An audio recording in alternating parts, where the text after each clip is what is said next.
What I want to do in this video is to give you the gist of what the Roth IRA is all about. And just to get an idea of why it's called the Roth IRA, it's named after William Roth, the late senator from Delaware. He helped, I guess you could say, shepherd this legislation in 1997 when it was first passed. So they named the IRA after him. William Roth from Delaware. So that's where the word comes from. So it's a special type of individual retirement account. So why did they go to the trouble of creating a new one? So let's think about what a traditional IRA does.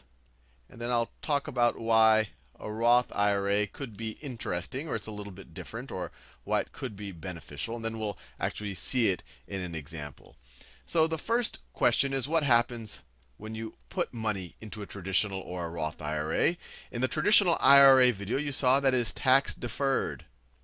Tax deferred. That if you were to put $5,000 in your traditional IRA, you are not taxed on that money. In the Roth IRA, it is not deferred. It is not deferred. So you would actually pay taxes on that $5,000. So immediately you're saying, hey, gee, this doesn't seem like that great of a thing. Why would I ever use it? I have to pay taxes on the money I put in. And this is the interesting thing. In both situations, as long as your investments stay in the either traditional or Roth accounts, earnings are not taxed. Are not taxed while in account. This is true for both of them. This is true for both of them. But you're still going to say, hey, Sal, the traditional still looks a lot better. I had to pay taxes on the Roth right from the get-go. I didn't have to pay it on the traditional. And then they can both grow, and I can buy and sell my stocks, or I invest in mutual funds, or whatever I do inside of them. I don't pay taxes. The traditional still looks better. Now, the interesting thing is what happens when you withdraw the money. So there's a lot of special circumstances on when a withdrawal is qualified or not. I'm not going to go into all the details. I really just want to give you the essence of why the Roth is interesting. So let's say you're over 59 and a half years old. 59 and a half years old. And in the Roth, your money's been there for more than 5 years. It's been seasoned. I'm not going to go into all of the particulars. So in the traditional IRA, when you withdraw, so let's say we're older than 59 and a half for both, and then we do a withdrawal. Withdrawal. In the traditional IRA, you have to pay taxes. You pay taxes. You're taxed. Ordinary income tax. Ordinary income tax. Income tax. While in the Roth IRA, no taxes. Not taxed.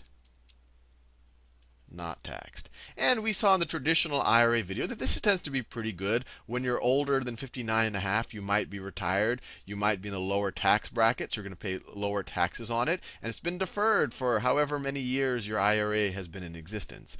Now, this is especially interesting because over here you paid tax just on the original amount that you put in.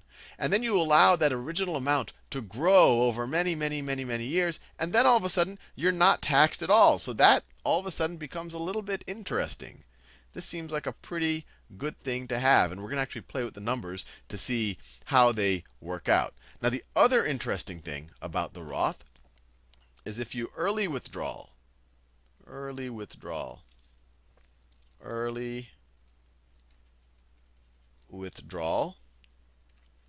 for a traditional IRA, you pay 10% penalty on the withdrawal, plus you get taxed, plus taxes.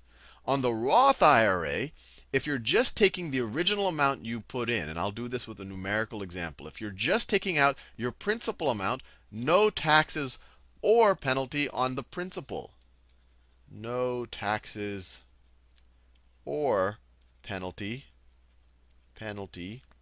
on principal. On principal. I've spelled that badly. Principal. And you would only have to pay, even if it's a non-qualified withdrawal, and there's all these special circumstances of what's qualified, and I'm not going to go into the details. You would only have to pay the 10% penalty, 10% penalty, and taxes on earnings, and taxes on earnings. And one of the main reasons why I'm not going into all the details is, one, it would make the video a little confusing, but also the government is constantly changing the details. So I want you to be able to watch this video many years in the future and it not to be dated. So I don't want to go into all of the different things that the government is changing from year to year. But let's just do a very basic example just to get the sense of things. So let's look at a traditional IRA, traditional, and then we have a Roth. Let me write IRA just to be clear that we're talking about an IRA in both circumstances. So let's say my original income amount, let's say I made more than $5,000. I'll just use $5,000 as my example. And also make another note. Roth IRA is subject to more limitations in terms of your total overall income. And that's also changing, so I don't want to be specific on the numbers. You could look that up. But there are ways that you can transfer traditional IRAs into Roth IRAs. So that's kind of a little bit of a loophole on being able to get around some of those restrictions. But anyway, I won't go into the details just yet. But just remember, Roth IRA, there are some more limitations on whether or not you can put things into it. But if you're tricky, you might be able to get around them. So let's say you have $5,000. And just so you know, the limits on IRAs, they apply to Roth or traditional or any combination of the two. So if you're starting with $5,000, so in the traditional IRA, you have 0 taxes initially. In your Roth IRA, initially, let's say you have a 32% tax bracket, just like in the previous video, 32% tax bracket. Then you'll pay 32% on on $5,000, 32% on $5,000. That's 0.32 times $5,000. That's $1,600. So you're going to pay $1,600 in taxes. So your amount in the account, so in your account, your principal, in your traditional IRA, maybe I should write it out here. Starting with that $5,000, your principal is going to be $5,000 here. And it's going to only be, you have to take $1,600 out for taxes. So it's only going to be $3,400 right there. Now let's say in either situation, you were to take that, invest it in some stocks, and then 5 years later, it doubles. So let's say at some future point, it doubles and you sell those stocks. So that becomes $10,000 in your account there. And then this, you invested in stocks, and it doubles. This becomes $7,800 in your account right here. So this is 10 years, I think I said 5 years into the future. I'm just picking that into the future. And let's say we're still not 59.5 years old just yet. Now, we could just continue to leave either of these amounts in our account until we're 59.5. But let's say we have some type of need. We need we need to give a loan to our brother-in-law or something. So we really want to have access to this money. So let's look at the situation where we withdraw. If we were to withdraw, well, let's think of a couple of situations. If we were to withdraw $3,400. Let's say that's exactly what my brother-in-law needs just right now. So if we were to withdraw $3,400 in the traditional IRA sense, in the traditional IRA case, so we take out $3,400, we're going to have to do two things. First, we're going to have to pay taxes on it. So we're going to have to pay 32% of that, assuming we're still in the same tax bracket. So $3,400 times 0.32 is equal to, we're going to have to pay $1,088 in taxes. So We're going to have to pay $1,088 in taxes. And we're also going to have to pay a penalty on this entire amount, on the $3,400. So we're also going to have to pay 10% penalty, $340 penalty. So we're going to be left with, after paying all of this, let me get the calculator out. Let's see, the calculator right there. We're going to be left with 3,400 minus 1088 minus $340 is equal to $1,972.